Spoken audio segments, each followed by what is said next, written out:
Okay, as we wait for the zoom to come all the way out, I found the rule on where the ultimate supply source is. The only place it is in kind of the glossary at the beginning of the thing. This always kind of troubles me when I can't, when things aren't, you know, clear somewhere else. I don't mind as much when, so for example, if something like CR is used right from the beginning, hey, whatever. But, or if USS is used as ultimate supply source, I see the acronym and I'm trained enough at this point to look that up, not expect it to be, you know, presented to me as it would in any other kind of document. Even if it has a glossary, other documents would first use and then parenthesize, and the glossary is just, you know, a consideration to me to make it a little easier. But yeah, this is an actual rule that's hidden in here, basically. The French, it's the western edge of the map. I mean, I could have guessed this. The Austrians, though, it's the southern map edge within Austria. And for the Russians, it's the eastern map edge together with Kiev and St. Pete. And again, I probably would have guessed it, but maybe not Kiev. The Austrians, who knows. All right, that'll help me figure out where I need to set up the supply sources, and then I'm just about ready to go and just about ready to work. There's another thing I have to do. Some of the starting cards get pulled out. This is the second deck. I don't know why I have this here. I was gonna sort into it, but there are only a few counters that aren't needed. Sometimes I put them in a box, but I don't think I need it here. So I'm gonna put this here to remind me not to, but I've got to pull out some of those and deal them out. But first, I do have to set up my attack here. I'm gonna try to figure out. The French actually have to set up first in terms of the depots. I don't put wagons on things yet. That happens during the sequence of play. And it's not like I can't change things a little bit, but I kind of want to do some pre-planning before. You know, if I was playing opposed, I would be like, oh, I screwed up already. You know? So it would be the same in an opposed game as in a solo game. When you're trying to learn something or whatever, you know, I mean, there's never a time when I'm so familiar with a game that I expect my setup and first plays and everything to be without any errors, and the same with an opponent. So, I don't know. A good thing it's not winter. That's all I have to say. The Russian supply to here in winter, with the way the setup is, would be difficult to maintain. I'd end up having to run it out of Kiev.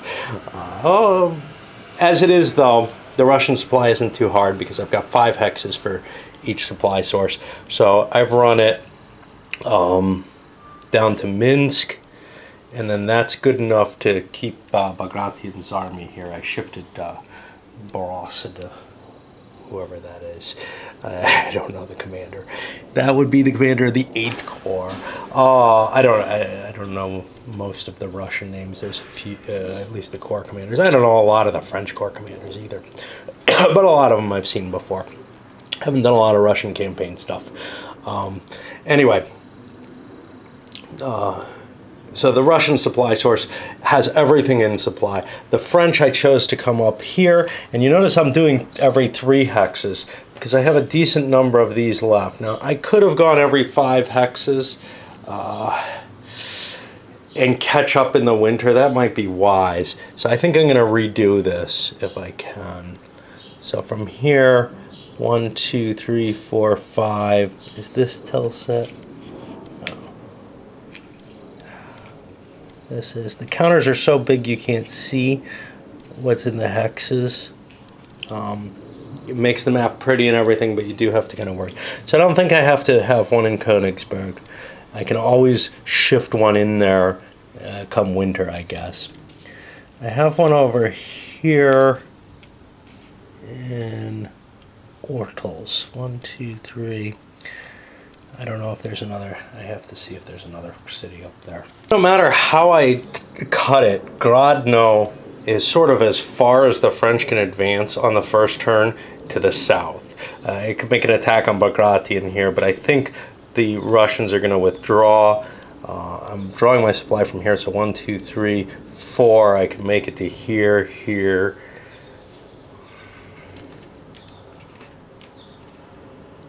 here and launch an attack in that direction. Is there a city here? Yeah. So that would help too. So if the Russians do fall back this way, I can continue pursuing them by making this supply. Now what I have to do is, well, I worry about general supply. Everybody's in general supply, but we have a special, let's get rid of the cav roll, right? And this is why the cav reserve isn't included in the basic game, because it's just gonna die.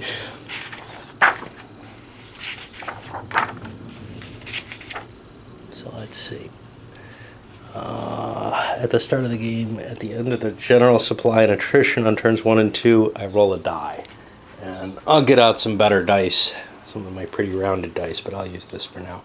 So the French are going to have to get rid of 3 of their division, cav reserve divisions, and the Russians get to pick which 3. Well, they're going to pick the best 3. And these are all back here. Oh, these are conscripts. Let's look under Marat. He probably has some stuff. Oh, look, there go the veterans. Boom. I did break down and put these here. Just because there's counters that aren't in play. Oh, shit, I haven't done the cards yet. I gotta stack the deck for the cards. Okay, let me move to here. And then we'll get to that really interesting little mechanism of the supply wagons and how they're your commands, sort of. And, you know, supply and command work so intricately together. This is sort of the concept that I see the game takes from Zucker more than anything else, but it's totally different mechanisms in play. It takes this concept of, and we also have the attack points, but it takes this concept of, look, if you want to activate something, you have to put a stress on getting the appropriate supplies to it and maybe getting some orders to it, but whatever, that's handled by there being a leader there, and there's leaders everywhere in the advanced game, right? There's all these corps commanders kicking around. Let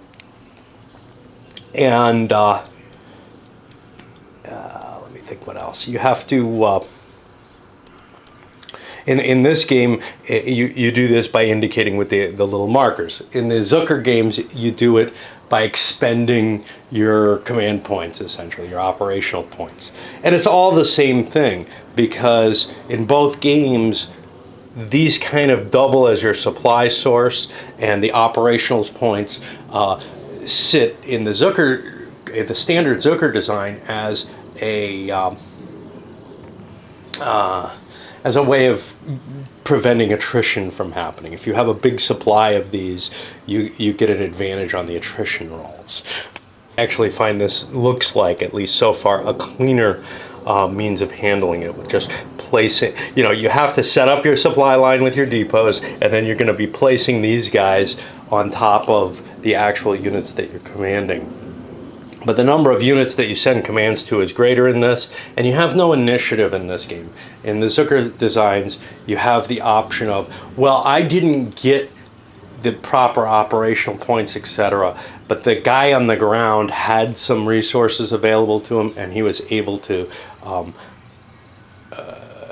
forage enough that he could keep his army moving. Here, it takes a more straightforward approach, in my mind, of, okay, if you don't have the commands for it, forget it. You know, I mean, you move what you want to move, right? In the Zucker designs, you're constantly, oh, look, there's Napoleon. We're not going to give him any supplies because he can find them on his own. Yeah, I don't think Napoleon did that, although it might kind of indicate the capacity that he had to, you know, make supplies out of nothing, out of excellent planning or whatever, essentially. All right, I'm going to deal with this deck of cards. I have to remove a bunch of cards that are not applicable right at the start of the game. Deal each player a card and then reshuffle. And those cards get played when? Hopefully I haven't already screwed up.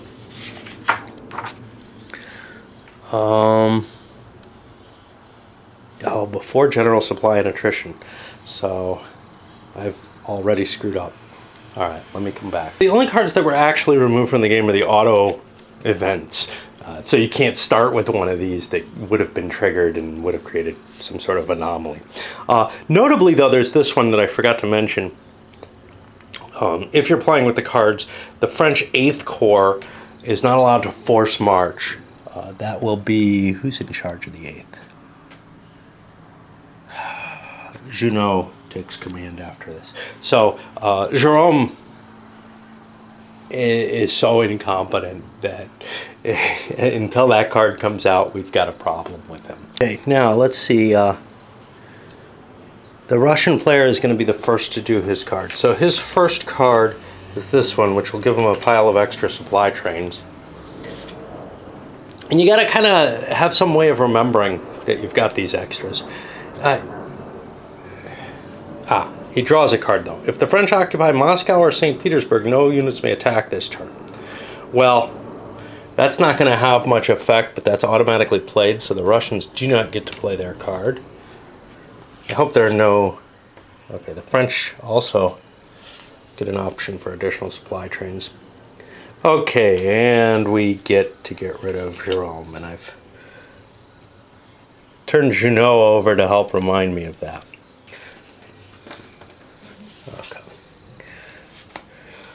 And that'll get us to where we're going to do the strategic supply, which is the placement of these supply markers. And I have the fake ones too. There's an option to throw some fake counters under stacks to make them look bigger. Unfortunately, the game doesn't come with extra counters, and it's a particular size of counters that's not trivial for me to find, and it'll be obvious if a dummy's in there, if it looks significantly different. So, you know, it's kind of a, okay. And I'm not too worried about it solo. Also, I guess you can put your leaders so they're like that, and so you don't know what you're facing. But there's no scouting or anything like that rules, so I don't know how much I really like pure fog of war when there's no way to get around it.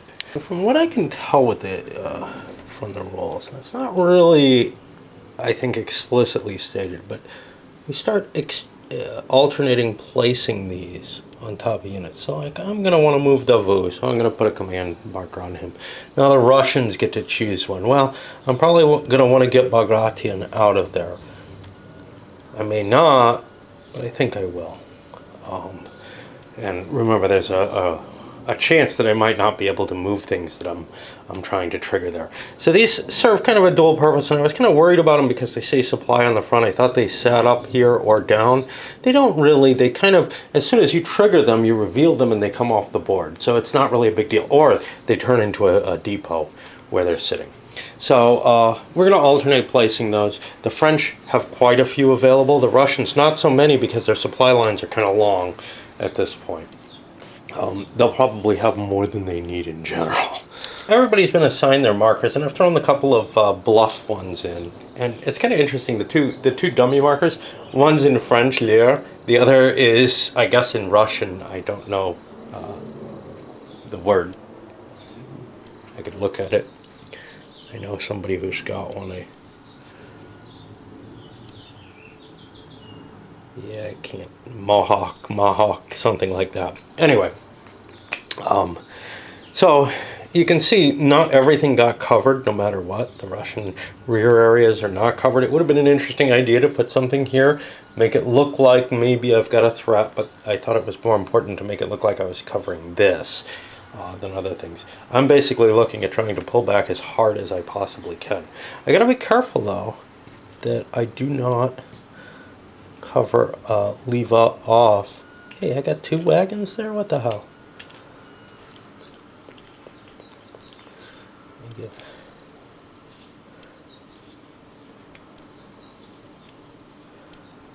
See, this is, I don't know which one I want to give it to. You can give it to either of these, as far as I'm concerned. I'll give Constantine the command. Now, starting again with the French, because they have more of these overall, we do have to keep kind of a count somehow, and I'm not quite sure how. I'm going to start selecting units. And with those units, I can either rally them or I can move them. If I had any things that were converting to depots, if I wanted to establish, a new line forward, I guess I have to reveal that before I hit the rally and strategic movement phase. Right. Terrain, obviously, is going to play a major part in the war as a whole and should in the game. And it kind of does, but it's a different position than it usually would play in such a game. Normally you'd have a terrain effects chart that tells you how you move and this, that, and the other. Well, it's not in combat effects. Well, for movement at least, it's not like that.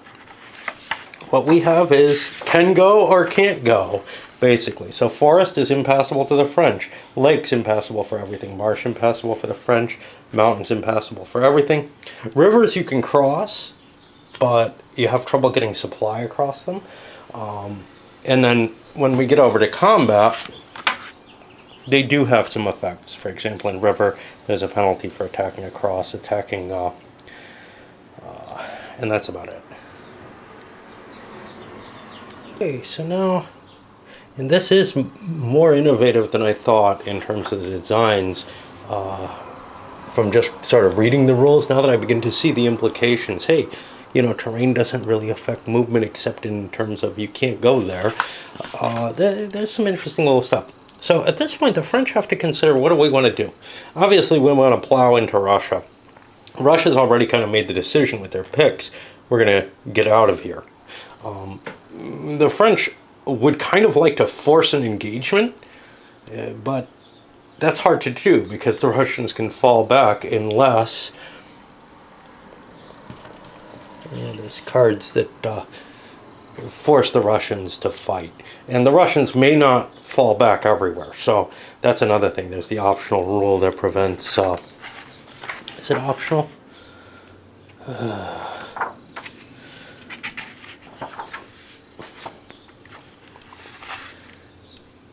It's got to be because it's linked to this. Until the appointment of Kutuzov, the Russians are likely to not actually be able to withdraw or move.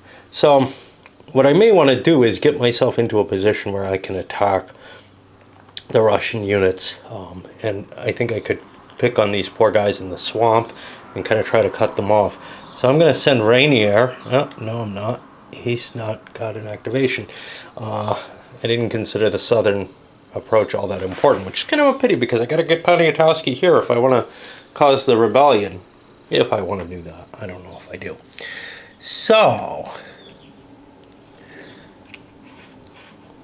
I should have supply here, which means I'm good all the way out. Now, how far can I go? Well, I can go pick on this. That seems like a good move. And this is about as far as I can get. He can command all these. They're under his own. I would have a forced march advantage if I went there, but I've just expended one of my supplies. And now we go to the Russians. And what do they want to do? Do they want to pull out with that unit, or do they want to try to get out elsewhere? They're kind of protected here. They can get away. They can slip through the marshes, etc. So this is less important to me in a lot of ways than trying to get out this way. But I got to be careful, because here there are probably French cav. Yeah, there's a French cav unit. So I'm going to have trouble getting out of that hex if, say, the French can get behind me. On the other hand, if this guy withdraws first, these guys have trouble getting out. So I'm going to trigger good old Barclay first, and we'll get him out of there.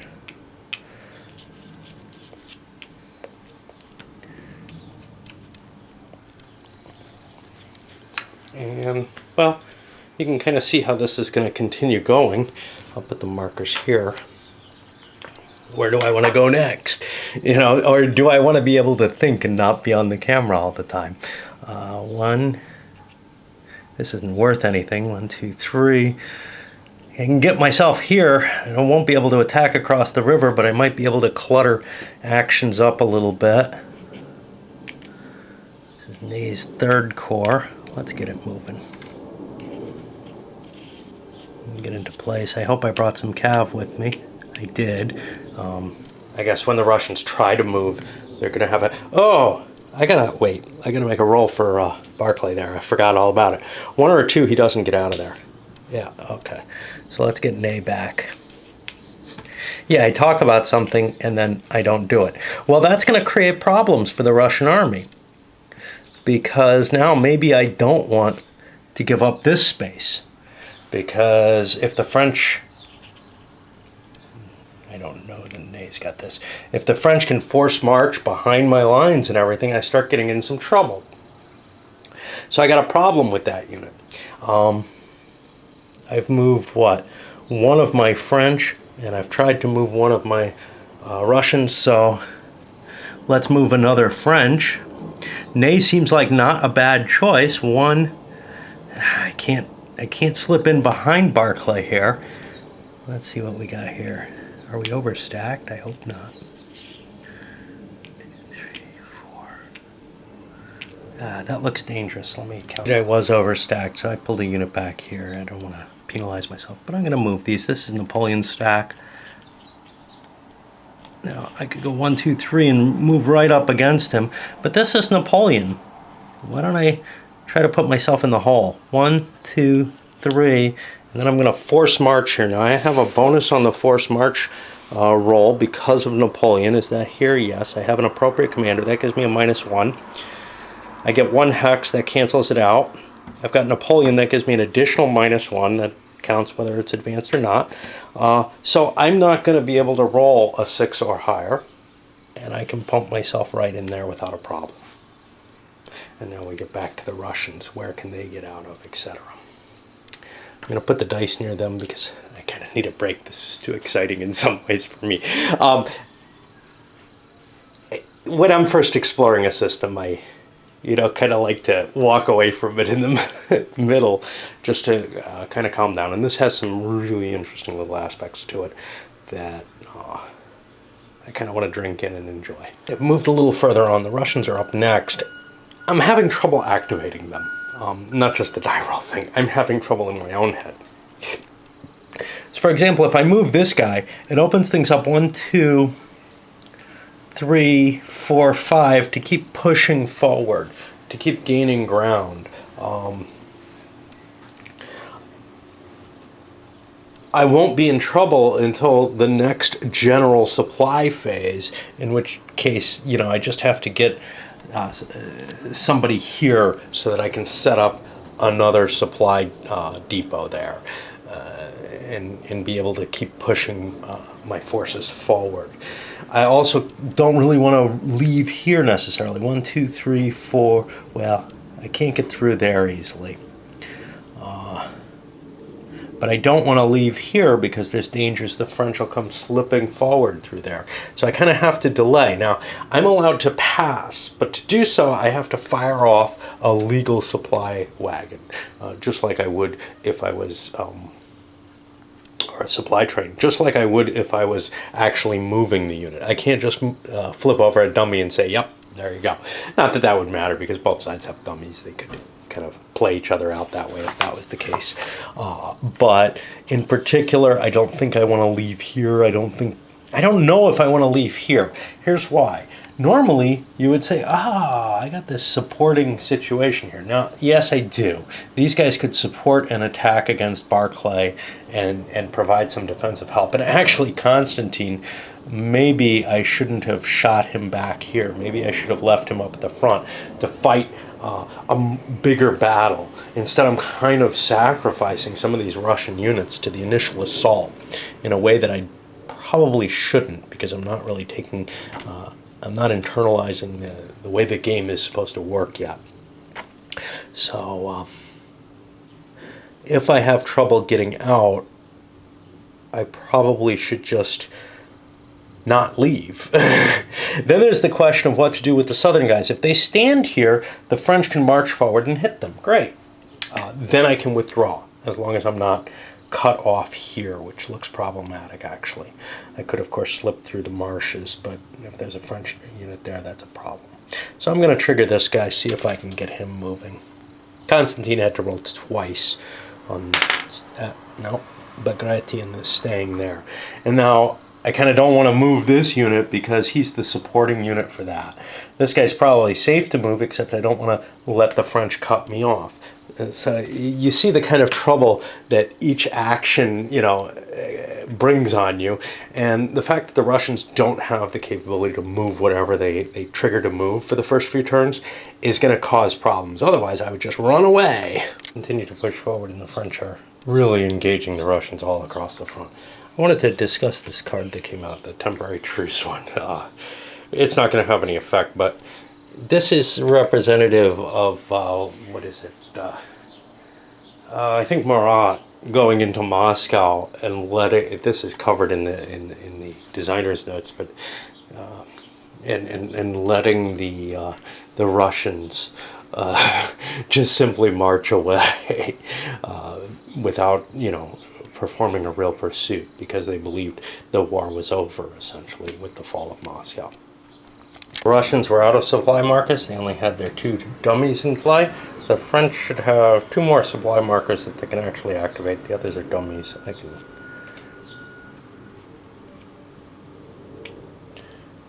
this is a dummy.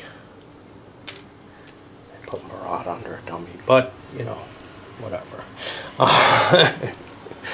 So I've got 2 more actions, and not a whole hell of a lot I can do. One can probably force march here.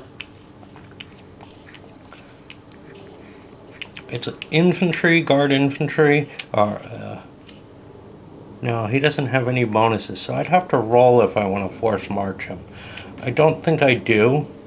I think I'm just going to put him here because I don't want to risk taking a loss. I should be able to take Riga even over the bridge and everything without too much trouble, if I have enough combat commands. I've got only 4 combat commands, and to activate a combat I need to make a die roll. I probably have like 3 combats that I kind of want to make. Of course, the Russians may... I was going to try to move Ravetsky up here to attack Juno. That's not happening. I don't see many attacks the Russians are going to do, so they're going to probably use their points for reinforcement attempts. That leaves me with 1 force here. There's Grouchy. He has Cav. So he can actually force march at least 1 hex. 1, 2, 3. I may want to sit here to be in a town. 1, 2, 3. Or I could go up to Kovno. That doesn't seem too bad. I gotta worry about my supply. 1, 2, 3, 4, 5. If I take this hex, I can drop a supply in that next turn to keep a southern attack. The marshes, they're gonna, until I kind of cut them off, they're a threat, and I've got to protect against them. Same with these forests and stuff. I've got to kind of cut them off behind my lines for them to stop being too big a threat, and then I have to also leave forces behind to garrison such things, which is all going to be kind of somewhat problematic. So, I only have so many of these, and the further into Russia I go, the less of them I'm going to have, just like the Russians are going to start getting more and have more capability to react. That's the end of our strategic movement. So now we're going to be actually activating the combat command. Okay, well, I was being avoidant just because I'm afraid of the combat and the new system more than anything else. And yeah, I do that. So let's take a look at what we've got to do. Because the first thing I see is we have this specific combat commands here, as if you allocate them beforehand, which I don't think is the case. I think the sequence of play may be a little weird here. You get them at the beginning of the turn. I'm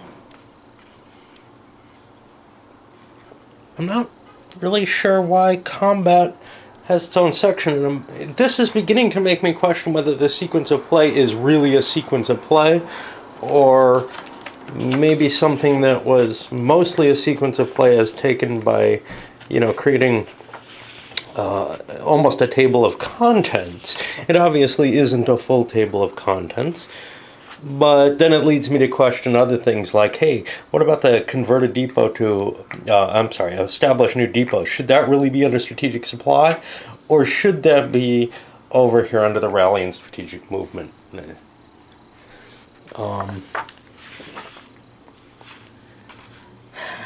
Because I don't understand from looking at the rules from combat, well, the combat command section, he's the first to undertake a combat. Maybe this is just when, although it says at the beginning of the turn, when, you know, you're supposed to make sure, yeah, we got these numbers right. This is, again, a number you have to maintain, though, throughout the game, and there's no real tracking for it that I see. So, for example, when you take Moscow or St. Pete, you get bonuses, but more importantly, when decisive victories are gained or lost, you get them. Now, is that only decisive victories? Again, I don't think this is answered. That actually have an effect on the count here, or is it anything that qualifies as a decisive victory, which is the elimination of 3 or more units? And again, I don't think the errata does a very good job of covering that. So I'm going to go with what my feel is, not towards the counting of them. Well, I'll go with that too, obviously. But that these are kind of pulsed. So the French have the most combat commands. They have to go first. All right. So, and that's how it's kind of spelled out here. Having given the order, the attacking player may allocate CCs. Okay. So now my full modifiers towards getting the attack off are up here. I believe. The combat rating value plus the commands plus the die roll is 7 or more. But I think the commander capability may have a benefit for that. The command rating is increased by a point under those circumstances. So I would assume that affects also whether or not you can get the attack off. And command rating is included in that calculation. Okay. So I only have 4 possible attacks. If I launch from here, Saint-Cyr has, actually I have 1, 2, I have about 5 different places I want to attack. I think I must spend a combat command to even attempt.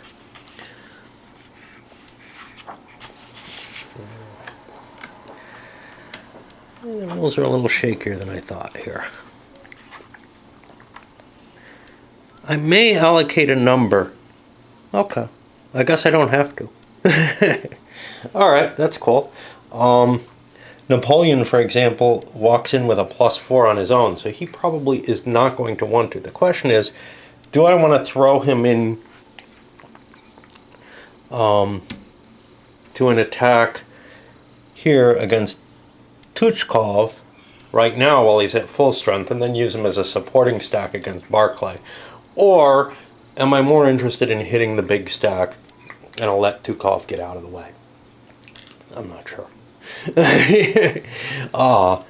Does Poniatowski want to attack Revsky, which doesn't look like a great odds? My supporting units have to be adjacent to the defending stack, yes. Okay. So, let's see.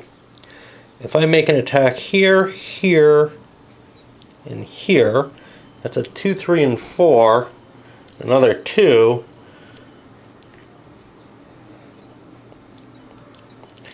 I think this is my most important attack, and I'm going to want to put a couple of points into that to make sure Oudinot gets in as well. Oh, wait a minute. I don't know if I get an attacked marker if I am just a supporting unit, and if that's the case, I want to go with Bessier first, because then Napoleon's on his own here. Let's see.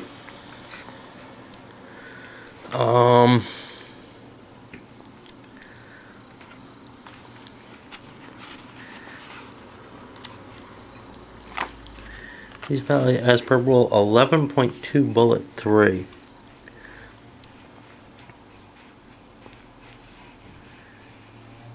Taken any part in the combat. So I'm not going to get away with a cheap attack there. So I think I want to spend 2 on this, 1 here, and that's 3. I have 1 more. I might need a point for defense, but I doubt it. Oh, I got McDonald up here. I kind of like to charge into Riga too. All right, so 1, 2, 3, 4 is going to be my plan on points. These don't really count for anything, but I'm going to mark them to indicate my intentions of where to attack. Davout is the best at attacking. Of course, I might want Ney to launch the attack because he has a lower rating. Davout's got a 3 under there, and then Davout would be more likely to come in. But I'm most interested in getting the attack off. If I can improve the odds, that's fine. And I'll put a dummy here because I'm not going to spend the point. Now, what about the Russians? Well, they don't know this. They don't know which attacks I'm going to plan here. If I refuse to do an attack with the Russians, though, I don't get to do a follow. I don't get to, it's not like a pass that I get to come back on. Remember, if I fail, if I refuse to attack, or if I fail to attack, but not abort, I have no more attacks coming. Doesn't clear out my points, though. Okay, so where do the French want to open up?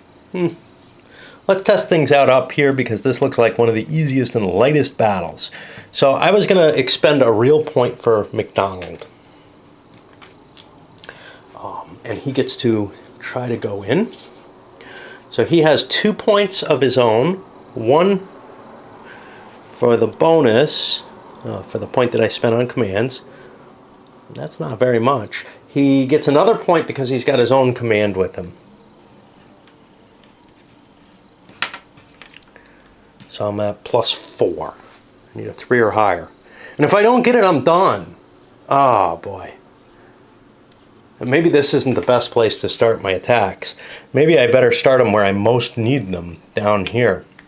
I was going to spend 2 on this to make sure it happens. Okay, 4. I think Bessier is all his command. Bessier doesn't have a bonus. All right, so 4 is all I have. I fail, but it's just a failure. It's an abort. So I will get another chance. The Russians coming back, hey, we don't want to do that. Okay, now my French have to worry a little more. I think Davout's attack is also important. I've got a +3 here. Davout is a corps leader. The problem with Bessier is he's not really anything special. He doesn't have a G, an I, or a C, or anything. If he doesn't have all his own corps, I have to check. I believe he still has a chance. I'm not sure if he's in charge. So he's got a 3. His little star, this is in the optional rules, says he's good at strategic movement. He's good at force march. So I'm at +3 for Davout. Do I want to throw another one in to make sure? Make it +4 because Davout's got his command. That means on a 3 or higher I succeed. Yeah, we'll go. It's a 1 in 6 chance of failure. And the Russians do not get to make any attacks because they refused. Okay, so we're going in. Now, I believe our next step is we're allowed to try for supporting stacks. Now, I put no points in. So Ney here is at +2 and another +1 because he's got only his own corps there. So he's at +3. He needs a 4 or higher to join in the battle. And he's in too. Okay. Now we count. And we actually just count the number of units. 1, 2, looks like 5 for Davout.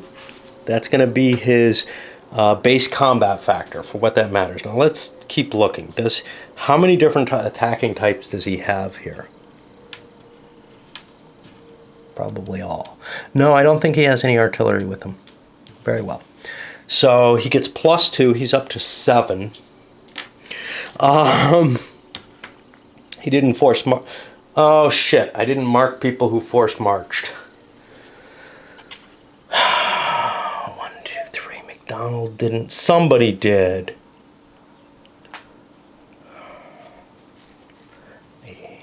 I don't know. Pretty sure Napoleon did. So these guys should have had a forced march marker, and I suspect Ney did. I think he was further down. Okay. So what are we at? We're at 7 there without the forced march issue, but are we attacking into any terrain here? I don't think so. It's all clear.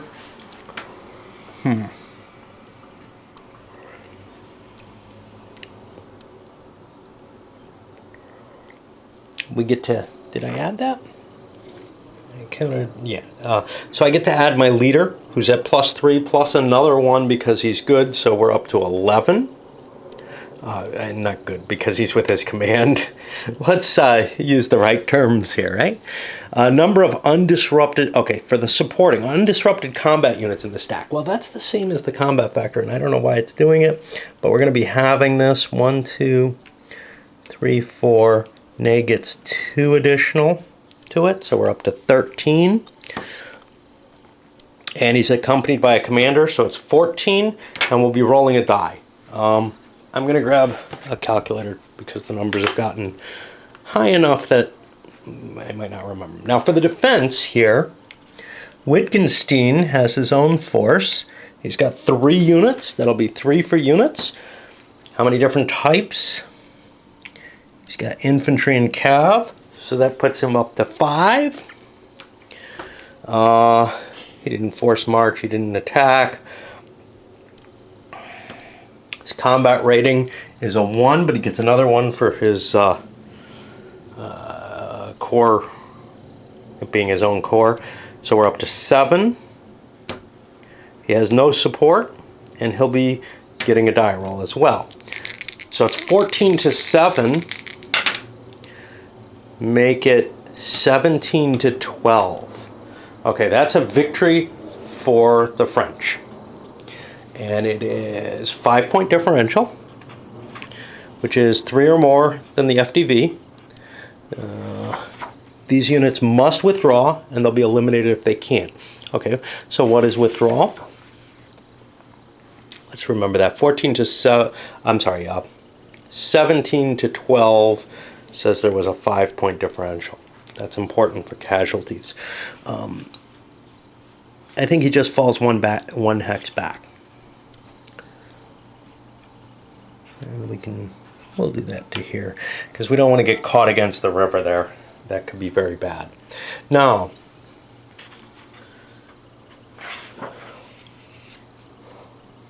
casualties is half the difference. No, is the difference between the two.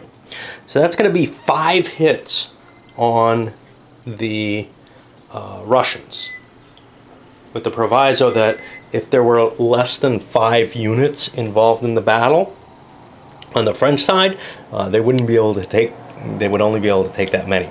Well, 5 hits sounds to me like I want to take, maybe I want to keep my line cav, but I don't know enough about the game right now. So I'm going to take 1, 2, 3, 4. These are casualty units. 5, there's basically nothing left. Davout's going to take half that rounded down. Well, not necessarily Davout. Actually, I can take those hits over here on Ney instead, which I'd rather do. So he's going to take 2 hits rounded down. I'm going to take the disrupted units because I can recover them.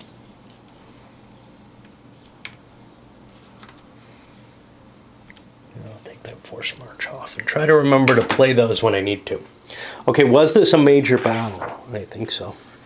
And Davout's going to get to advance. Okay. Was this a major battle? Decisive.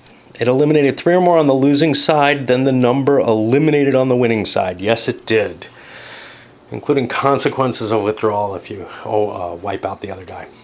That means the Russians lose a victory point. and that is going to change their combat commands by 1. And I don't know quite how to mark that. I think I'm going to have to give people little beads, plus and minus 1, to indicate that. This should be an indication for a while, but if the Russians go off one side of the map or the other, if the marker goes off the track, I've got to worry, and there may be more than you would expect. But right now the French just gained an advantage, and we had a successful attack. This failed. Let's go somewhere else. I think there.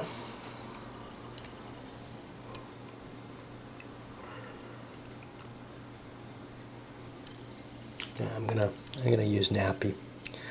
Nappy's at +4.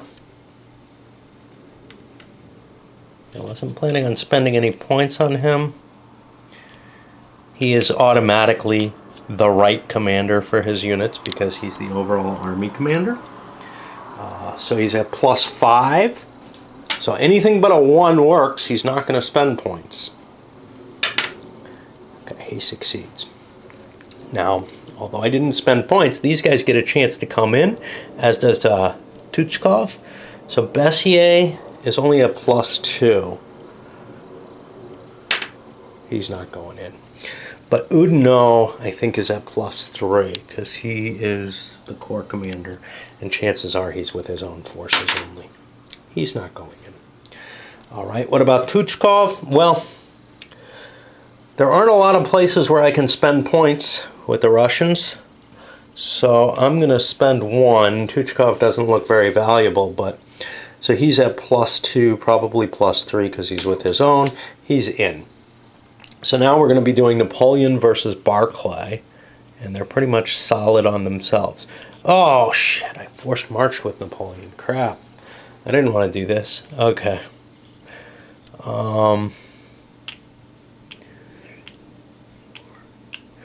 and I've got Eugene with me too. Okay. Well, Napoleon may have screwed up. He's got 4 strength points core, but make that 2 because he forced marched. First he gets to add his types, unfortunately for him. He's got all 3 types, so he was at 4 + 4 is 8, and then that'll be halved down to 4. In addition,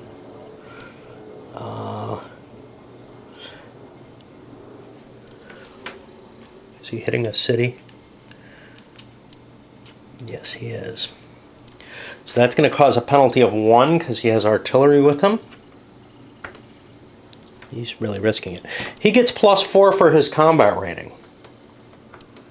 And +1 for being an effective commander in terms of being in command of his own correct troops. And +1 because of his 2nd star. He didn't have any support. Okay, so he's at 9, which isn't very good. Barclay here. Oh, wait, Napoleon has more than that. His 2nd star is +1 for the combat value of each unit in good order up to 3. So he gets 2 more points that I didn't count. He is Napoleon after all. Okay, Barclay here has only 2. Okay, that's not going to be much. Tuchkov came in. Okay, let me get another calculator.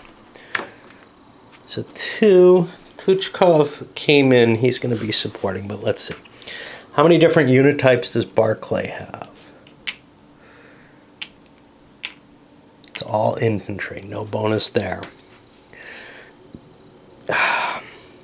His CR is 2 + 1 because Barclay is the overall infantry commander for the 1st Army, and he's got infantry there. So he'll add 3. And now his supporting stack, Tuchkov here, adds 2 + 1 for a leader. So we've got 11 to 8. And we roll the dice. That's 15 to 9. It's going to be a 6-point differential. Sounds pretty impressive again. I can take losses off both Tuchkov and Barclay. Barclay's going to have to withdraw though. And that means I'm going to lose a supply source. Okay. It's going to be hard to run right now. So let us take, what am I taking? 6. 2, 4, we'll worry about him in a moment. 6. And we run a space. We're going to have to make a casualty check on Tuchkov. I think it's on a 1 he's destroyed. Let's get these in the dead pile. Napoleon's got to take 3 hits though. And did I disrupt anyone of Davout? No.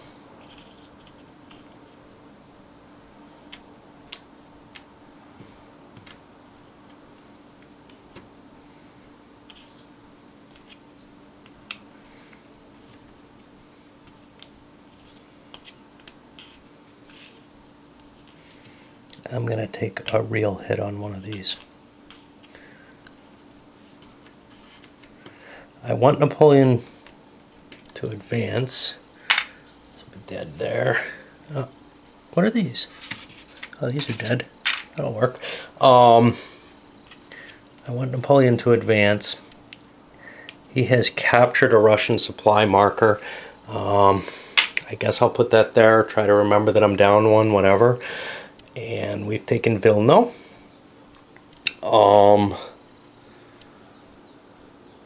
This was another major victory. And what is it? I want to make a leader loss check, which I think is in the 11s.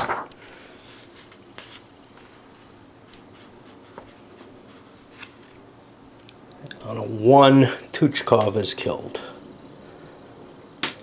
He is not, so he gets to retreat within 3. We'll go back there. Now, I should be putting also at the same time these previous combat markers on guys who fought. That includes Ney, Davout. We can ignore Ney. Nobody's going to be hitting him. And Napoleon here. Now, Napoleon would be quartered if I had an attack available from the Russians. I have the points for it, but I don't have the ability to do it. I could launch an attack back at Napoleon, and he's weakened now. But I don't. All right, that was pretty intense so far. So I'm going to take a little breather. The French are on a roll right now. I could do follow-ups, but I don't want to particularly. I'm not in great shape.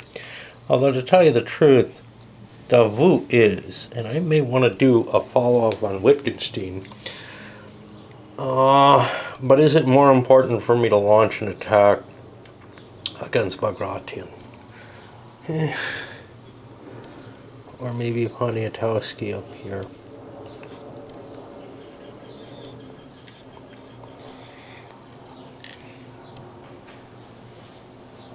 The attack on Wittgenstein looks the easiest. I can't take any losses if I make that. But, and I'm at +3.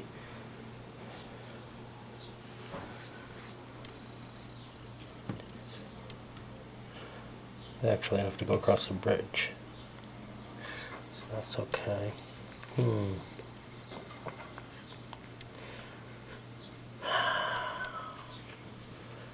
I don't lose much if I go in here. I'm going to go after S, and I'm at +2. McDonald is a core leader leading his core. That puts him to +3.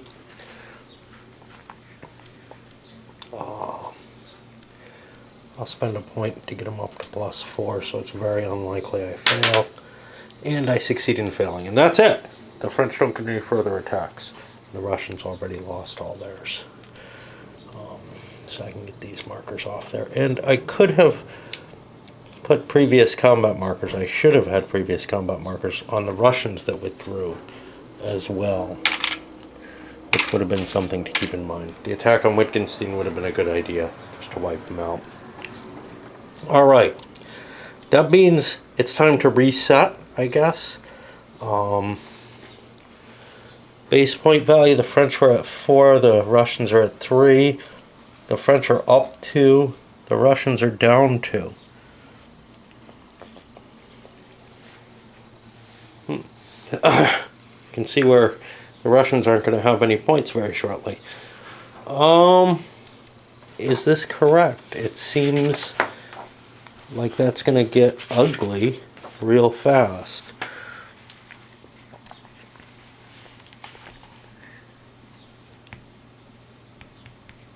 No, I only get 1.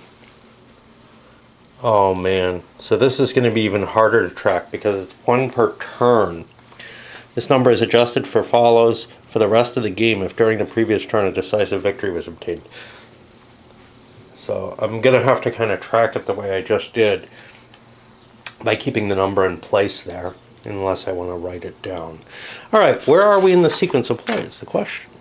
We just did combat. Now it's commander's movement. Okay. Both sides, the commanders get to move 3 hexes. And they alternate starting with whoever had the most combat commands, believe it or not. This is where I reposition. So I can move my forces for the next turn. And this is going to take a lot of thinking because, for example, I'd like to get somebody here so I can put a supply marker there and rally the force and this, that, and the other, and maybe move, but I've got to kind of consider all the options because there's a lot of commanders around and I have to see who's in the best position of all. So I'm going to do that kind of offline, even though you haven't seen it before. Though I can tell you this, it's kind of a pain in the ass to try to plan for all this pulsed movement and then do it in an alternating fashion. I really dislike that. I would much rather just do one side at a time. I think that's something that, I'd probably end up just saying, look, I'm going to do all mine. Because otherwise I would feel like my opponent, especially solitaire, but I would feel like my opponent taking their turns will disrupt my ability to think and to effectively plan. And I think my ability to think and effectively plan is a lot more important than reacting to whatever they think they're doing.